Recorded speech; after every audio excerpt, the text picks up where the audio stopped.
আপনি কত পারবেন লাস্ট? আপনি কত পারবেন সেটা বলেন। আর 500 টাকা দেবো, 77,500। 80 দিয়ে নেবেন। সাদা কালারের জায়েদ খান বিক্রি হয়েছে 1,47,000 টাকায়। সাদা কালারের জায়েদ খান, মেয়েদের ক্লাস। শেষ সময়ে জমে উঠেছে সাভারের পশুর হাট। ক্রেতা বিক্রেতাদের দর কষাকষিও জমে উঠছে বেশ। আমরা দিতে যাচ্ছি 70-75 এরকম। তো এর ভিতরে মানে একটা দর কষাকষি চলতেছে। আপনার ওনারা তো তুলনামূলক একটু বেশি বলতেছে। ওনাদের অবশ্য বেশি বলার পিছনে অনেক যুক্তি আছে, অনেক কারণ আছে। সাভারের রেডিও কলোনি হাটে বেশিরভাগ গরুর দামই চড়া। এতে বিপাকে পড়ছে ক্রেতারা।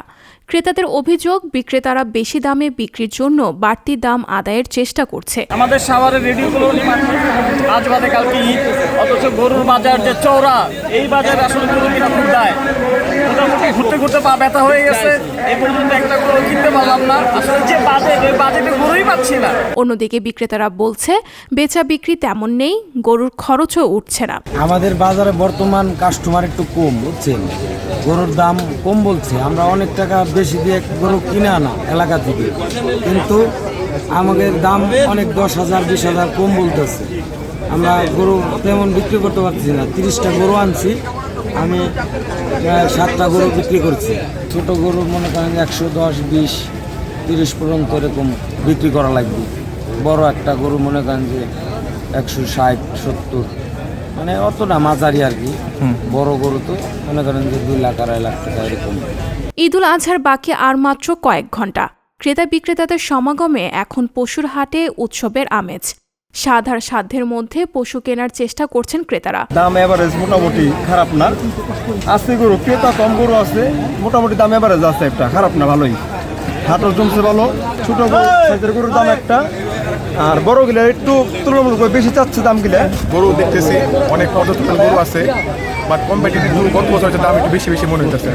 আগেবার যে গরুটা 1,10,000 টাকা ছিল, এবার 1,30,000 টাকা হয়েছে, এই আর কি। আবার কাঙ্ক্ষিত গরু পছন্দ না হওয়ায় ক্রেতারা চষে বেড়াচ্ছেন এক হাট থেকে অন্য হাট। সকাল থেকে বৃষ্টি অনেকটা বাগড়া দিয়েছে স্বাভাবিক কেনা বেচায়। রাজবাড়ি থেকে আসছি, গোলন্দ থানা থেকে।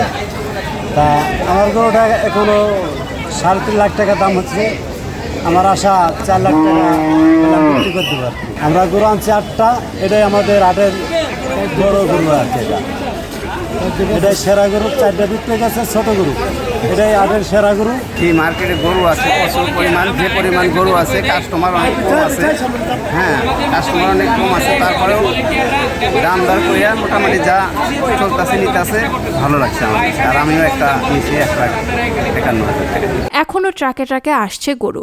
ক্রেতাদের প্রত্যাশা আজকের মধ্যে কমবে গরুর দাম, আর বিক্রেতাদের প্রত্যাশা ন্যায্য বিক্রি করে ফিরতে পারবেন বাড়ি। বিক্রেতারা যেমন এখনো তেমনভাবে দাম ছাড়া, মানে বিক্রির উদ্দেশ্যে ছাড়তেছে না, আবার ক্রেতারাও তেমনভাবে কিনতেছে না আর কি দাম বলে। আমি মনে করি আর কি দিন শেষে হয়তো বেচা কিনে আরও বাড়বে। দামও মোটামুটি ক্রেতারাও ঠকবে না, বিক্রেতারাও ঠকবে না আমি মনে করি। বড় গরু হলে দামটা মোটামুটি একটু কম তুলনামূলক। ছোটো আর মাঝারি গরুর দামটাই এবার বেশি দেখতেছে। আমি গরু আনছি 27টা গরুর ভিতরে প্রথমে বেচা কিনি করছি 10টা। যেভাবে বেচা কিনি করছি অনেক টাকা লস হইতেছে আমার। মোটামুটি গরু প্রতি 20,000 25,000 টাকা করে নাই। কিন্তু এইভাবে যদি বাজার চলে তাহলে কিন্তু এই যে আমরা সাধারণ যে পাবলিক, আমরা যে ব্যাপারীগুলো, আমাদের অনেক ক্ষতিগ্রস্ত হবে। কিন্তু যারা যে ক্রেতা, এরা কিন্তু ঠিক মতো দামও দিচ্ছে না। মোটামুটি আমাকে যেভাবে আছে বাজারটা, যদি এইভাবে এখন যেভাবে আছে এইভাবে যদি থাকে, তাহলে আমাকে চালানটা আসবে আর কি। সঞ্জিতা শম্পা, সংবাদ প্রকাশ।